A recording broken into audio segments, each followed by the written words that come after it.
आज का हमारा विषय वो शिक्षा से जुड़ा है। कोरोना के इस संकट में हर वर्ग प्रभाव उस पर पड़ा है, कोई उससे अछूता नहीं है। और ऐसा ही एक वर्ग शिक्षकों का, छात्रों का भी है। स्कूल बंद हैं, पढ़ाई भी नहीं हो पा रही है, समय के हिसाब से चीज़ें चलती रहती हैं।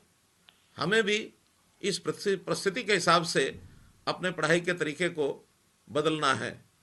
पहले तो तकनीक शिक्षा का एक विषय होता था, आज तकनीक से ही शिक्षा हो रही है। स्कूल को बंद किया जा सकता है, पर ज्ञान और शिक्षा को बंद नहीं किया जा सकता। आज विषय ये नहीं है कि पढ़ें कैसे, बल्कि विषय तो ये है कि कैसे कैसे पढ़ सकते हैं। तकनीक से हमें कई माध्यम दिए हैं, तकनीक के कारण से हम जो पढ़ सकते हैं उसके ऊपर अपना पूरा ध्यान रहना चाहिए। समय की मांग है कि हम घर में रहें, स्कूल न जाएं। हम स्कूल नहीं जा सकते, पर स्कूल तो घर में आ सकता है। हम आपके स्कूल को आपके घर में ही लेकर आ रहे हैं। हमने जैसे पहले 3S का एक मंत्र दिया था, stay at home, social distancing, sanitise yourself. आज मैं अपने उस 3S मंत्र को बदल रहा हूँ। आज का 3S मंत्र विशेष तौर पर अपने विद्यार्थियों के लिए, छात्र छात्राओं के लिए, stay at home, school at home and study at home. इस प्रकार हम लोग अपने इस मंत्र के हिसाब से अपने इस कार्य को आगे बढ़ाएंगे। निश्चित रूप से हम लोग अपने इस काम को करते हुए आगे बढ़ने के लिए इन लॉकडाउन के दिनों का उपयोग करेंगे। पिछले 25 दिनों में बड़े धैर्य के साथ हम लॉकडाउन का पालन कर रहे हैं। जैसा मैंने 15 अप्रैल को इसी मंच से कहा था कि जल्दी ही ग्रीन लाइट होगी और सामान्य जीवन शुरू हो जाएगा। कोरोना से उपजी अनिश्चितता का सबसे बड़ा प्रभाव हमारे स्कूल कॉलेजों के विद्यार्थियों पर पड़ा है। 18 मार्च को प्रदेश में चल रही स्कूलों की वार्षिक परीक्षाओं को मैंने रोक दिया था। 19 मार्च को सभी स्कूलों को बंद कर दिया गया। स्कूल के बच्चों का अगला शैक्षणिक सत्र 1 अप्रैल को शुरू होता। बाकी परीक्षाएं भी होनी थी, लेकिन अब परीक्षाएं होंगी या नहीं, अगली कक्षा में कब दाखिला मिलेगा, इन अनिश्चितताओं को दूर करने के लिए हमने पहली कक्षा से 11वीं कक्षा तक पढ़ने वाले सभी विद्यार्थियों को जितनी परीक्षाएं 18 मार्च तक हुई थी, उन्हीं के परिणाम के आधार पर अगली कक्षाओं में दाखिला देने का फैसला किया है। 15 अप्रैल से 52 लाख विद्यार्थियों की नई कक्षाएं डिस्टेंस एजुकेशन सिस्टम, दूरवर्ती शिक्षा कार्यक्रम के तहत केबल और DTH चैनल्स के माध्यम से शुरू कर दी गई है। और ये केबल और DTH एजुसेट के दूरदर्शन के साथ जोड़ करके हमने किया है।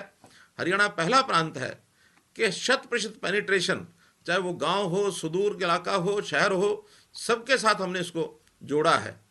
केवल 12वीं के विद्यार्थी, उनको परीक्षा की स्थिति अभी स्पष्ट नहीं है। CBSE ने अभी तक अपनी कोई टाइम टेबल बना करके स्थिति स्पष्ट नहीं की है। साधारणतः 12वीं का परिणाम 15 मई के आसपास घोषित होता है, परंतु इस बार परीक्षाओं के देरी होने के कारण से अखिल भारतीय प्रतियोगी परीक्षाएं भी जो पहले हो जाती हैं, इस बार NDA की प्रवेश परीक्षा जो 19 अप्रैल को निर्धारित कर दी गई थी, मेडिकल कॉलेज के लिए नीट की परीक्षा भी 3 मई को होनी थी, इन दोनों को पोस्टपोन कर दिया गया है। इसी तरह इंजीनियरिंग कॉलेज के लिए भी JEE अर्थात ज्वाइंट एंट्रेंस एग्ज़ाम की 1 जनवरी में जो परीक्षा हो गई थी, उसका परिणाम भी 21 जनवरी को घोषित हो गया था। इसी परीक्षा का एक दूसरा अवसर भी दिया जाता है जो 13 अप्रैल से 17 अप्रैल तक होना था, जिसे कोरोना के चलते पोस्टपोन कर दिया गया। अब 12वीं कक्षा के विद्यार्थियों को विशेष रूप से मैं कहना चाहूँगा कि आप लॉकडाउन की अपनी प्रतियोगी परीक्षाओं के लिए तैयारी का ये इसको एक सुअवसर मान लें, क्योंकि ये अवसर हमको और आगे तैयारी करने के लिए बढ़िया अवसर भी है। शायद स्कूल कॉलेज खुले रहते तो इतनी तैयारी हम नहीं कर सकते थे। ये 2 महीने का जो ज़्यादा समय मिला है, इसमें भी हम डिस्टेंस लर्निंग के माध्यम से, केबल और DTH चैनल के माध्यम से दूरवर्ती शिक्षा कार्यक्रम जो शुरू किया गया है, उसका आप लाभ उठाएं। 10वीं 11वीं कक्षा के विषयों के जिन पाठों में आपको कोई कठिनाई है, उसे दूर करने के लिए जेई, नीट और एनडीए की परीक्षाएं जून जुलाई में हो तो उसका प्रदर्शन अच्छा हो सकता है। इस बीच मैं आपको विश्वास दिलाता हूं कि हरियाणा स्कूल शिक्षा बोर्ड की 12वीं में बचे हुए परीक्षा विषयों की परीक्षाएं जल्द से जल्दी लेकर परिणाम घोषित करने के सभी हम प्रयास करेंगे। इस पढ़ाई में हमारे बहुत से अध्यापक, लेक्चरार, चाहे वो स्कूल के हों चाहे कॉलेज के हों, बहुत प्रयत्न कर रहे हैं। मैं ऐसे ही आज कुछ लेक्चरर्स और टीचर्स, इनकी बातचीत भी आपके सामने मैं कराऊंगा। मेरे साथ लाइन के ऊपर अभी जुड़े हैं नूह के कॉलेज से हमारी लेक्चरर नम्रता। तो नम्रता जी लाइन पर जुड़ी हैं।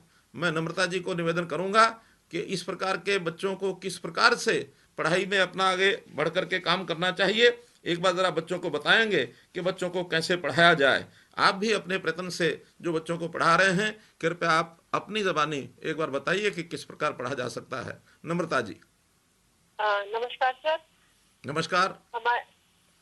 हमारे यहाँ पर जो हम प्रयत्न कर रहे हैं बच्चों को पढ़ाने के लिए, उसके अंदर हम टेक्नोलॉजी का यूज कर रहे हैं। उसके अंदर सबसे पहले हम बच्चों से व्हाट्सएप ग्रुप के थ्रू जुड़ रहे हैं, वो भी class wise, BA first, second और थर्ड। उनसे हम ज़्यादा से ज़्यादा बच्चों से जुड़ने की कोशिश कर रहे हैं और जुड़ भी रहे हैं। उसके अलावा इस ग्रुप को हम कैसे यूज कर रहे हैं, उसके अंदर हम बच्चों से सिलेबस जो हमें दिया गया है उसको हम कवर कर रहे हैं, पीडीएफ फाइल्स के थ्रू, यूट्यूब लिंक्स के थ्रू, और गवर्नमेंट की तरफ से जो शिक्षा सेतु ऐप है उसका प्रमोशन भी हम कर रहे हैं, वहाँ भी मटेरियल डाल रहे हैं। ज़्यादा से ज़्यादा बच्चों को जो डाउट्स हैं क्लियर करने के लिए उनको डेली असाइनमेंट्स और टेस्ट भी दे रहे हैं, ताकि हम बच्चों से पूछ सकें कि उनको कोई घबराहट तो नहीं हो रही, कहीं वो डाउट में तो नहीं है कि उनकी पढ़ाई अच्छे से होगी या नहीं। नम्रता जी, ये बताएंगे कि आपने क्या क्या नए काम किए हैं इसमें? सर, हमने व्हाट्सएप ग्रुप बनाए हैं, 3 सालों के अलग अलग बनाए, हर सब्जेक्ट वाइज अलग अलग बनाए हैं, ताकि बच्चे अपनी सब टीचरों से जुड़ सकें। जितने भी बच्चों के पास डिजिटल स्मार्टफोन है सर, उनसे हम कनेक्टेड हैं, और जिनके पास नहीं भी हैं उनसे भी हम कॉल करके जुड़े हैं और उनसे उनके डाउट्स भी पूछते हैं और उनको ये भी बताते हैं कि अगर आपके पास स्मार्टफोन नहीं भी है फिर भी आप अपने टीचरों से जुड़े हुए हैं। बहुत बढ़िया, बहुत अच्छा नम्रता जी। आप इस प्रकार से छुट्टियों के इन छुट्टियां क्या, ये जो लॉकडाउन का पीरियड है इसमें समय का उपयोग कैसे किया जाए, बहुत ही एक अच्छे प्रकार से अपने विद्यार्थियों की आप अपने परिश्रम से उनके लिए जो काम कर रहे हैं ये वास्तव में ही बड़ा प्रशंसनीय है। आपका बहुत बहुत धन्यवाद। धन्यवाद सर, धन्यवाद। इसी प्रकार इन दिनों में कुछ और भी कठिनाइयाँ, समस्याएं जो आ रही हैं। शिक्षा विभाग जो मिड डे मील ये बच्चों को अपने विद्यालयों में देता था, अब चूँकि विद्यालय बंद हैं इसलिए मिड डे मील शिक्षा विभाग के अध्यापकों के द्वारा ये भी हमने बंटवाना शुरू किया है। 15 मार्च और 31 मार्च इन दोनों अवसरों के लिए अप्रैल माह का जो सूखा अनाज है घर घर जा कर के बच्चों को बांटा गया है। इस समय की जो कुकिंग कॉस्ट है प्रति विद्यार्थी प्रति माह 134 रुपये से लेकर 200 रुपये प्रति माह की दर से ये बच्चों के खाते में जारी कर दिया गया है। इस भोजन के लिए भी बहुत से अध्यापक अपने जो अच्छा काम कर रहे हैं, इन्हीं में एक अध्यापक अपने हैं रमेश कुमार जी, सफ़ीदों से हमारे साथ जुड़े हैं, जेबीटी अध्यापक हैं। किस प्रकार से बच्चों के लिए वो इस अनाज का मिड डे मील की व्यवस्था वो देख रहे हैं। तो रमेश कुमार जी, आप ज़रा दर्शकों को सीधा बताइए कि किस प्रकार से आपको ये प्रेरणा मिली और बच्चों तक ये भोजन पहुंचाने का काम आप कर रहे हैं, क्या इसमें आपको कठिनाई आई है, कैसे उसमें से रास्ता निकाला है? रमेश कुमार जी। नमस्कार सर। नमस्कार सर, हमने 265 बच्चे हैं हमारे स्कूल में, उनको घर घर जाके पॉली बैग में पैकिंग करके मिड डे मील वर्करों की सहायता से, एसएमसी मेंबर की सहायता से घर घर जाके बांट दिया सर। और पब्लिक की सोच है कि इस संकट की घड़ी में सरकार हमारे साथ है, हम अकेले नहीं है, कोई भी मुसीबत हो सरकार हमारे हमेशा साथ रहती है। आप ये बताएंगे कि आपने अपने विद्यालय के कितने बच्चों को ये जो घर घर जा करके अनाज पहुंचाया है? 265 को बांटा सर। 265 को। इसमें सभी अध्यापकों ने आपका सहयोग किया है? हाँ जी, सभी अध्यापकों को ऑपरेशन रहा है अपने साथ। तो जनता का रिस्पांस क्या था? उनकी ओर से कोई विषय समर्थन किया गया या विरोध किया गया, कोई नया सुझाव दिया गया? ये समर्थन किया सर पूरा, लेकिन उन्होंने ये कहा कि आप लोग इतनी मेहनत करें, कोरोना में रिस्क ले रहे हैं अपनी लाइफ का, तो आपको भी तो सरकार ने सुविधा देनी चाहिए थी मास्क वगैरह की, लेकिन फिर भी हमने अपने जेब खर्च से मास्क पहन के और हाथों में दस्ताने पहन के बांटा सर। हाँ, बहुत अच्छा है। हर किसी व्यक्ति को, चाहे वो किसी भी सेवा के काम में लगा है, आज फील्ड में जाने के लिए मास्क पहनना इसको अनिवार्य किया गया है। सब लोग मास्क का प्रबंध करके तभी जाएं। बहुत बहुत धन्यवाद आपका रमेश कुमार जी। इसी प्रकार से एक विषय अभी जो विद्यालय में पढ़ने वाले छात्र हैं उनके लिए नई कक्षाओं में जा कर के जो हम निःशुल्क पाठ्य पुस्तकें हर वर्ष देते हैं, इस बार लॉकडाउन के कारण से वो पुस्तकें उनको नहीं पहुंचाई गई हैं, लेकिन पुस्तकों की कमी को पूरा करने के लिए विभाग द्वारा गांव में पुरानी पुस्तकों का परस्पर आदान प्रदान के भी ये प्रयास किए जा रहे हैं। जैसे लॉकडाउन हटेगा, नई पुस्तकों की मुफ्त आपूर्ति ये सुनिश्चित की जाएगी।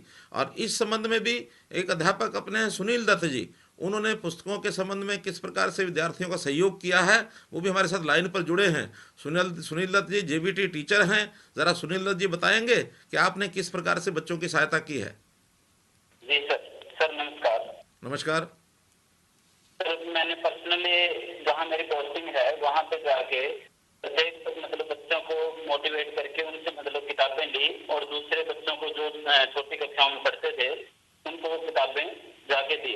और इसके अलावा साथ में जो हमारे पास पिछले साल के कुछ सेट बचे हुए थे, वो भी जो नए बच्चे हैं जो पहली क्लास में जो हमारे पास आ सकते थे, उन बच्चों को हमने पर्सनली जाके दिया। इसके साथ साथ भी मैंने खुद जो हमारे क्लस्टर में और भी स्कूल पढ़ते थे उनके टीचरों को भी इसी तरीके से मोटिवेट किया, और उन्होंने भी उसमें पूरा सहयोग करते हुए उन बच्चों को किताबें बांटी। और जिसका हमें जो ये ऑनलाइन टीचिंग में इसका बड़ा ये लाभ मिला कि बच्चे अब इसके ऊपर पूरा ध्यान देते हुए पूरा काम कर रहे हैं। और हमें जो हर रोज हम काम भेजते हैं तो बच्चे वो तो करते ही हैं, साथ में शाम को दोबारा से मैसेज आता है सर और काम दो, कि हमने ये तो कंप्लीट कर लिया है। तो बुक्स डिस्ट्रीब्यूशन का जो था वो हमारे से बहुत बढ़िया रहा, और बच्चे इसका लाभ मतलब प्रत्येक बच्चे को मिल रहा है। बहुत बढ़िया सुनील दत्त जी, आपने बच्चों की ये जो कठिनाई है पुस्तकों की, इसको हल करने के लिए एक रास्ता बताया है। मैं समझता हूँ सभी बच्चे अपनी पुरानी पुस्तकों को आदान प्रदान करके अपनी पढ़ाई को चालू रखेंगे।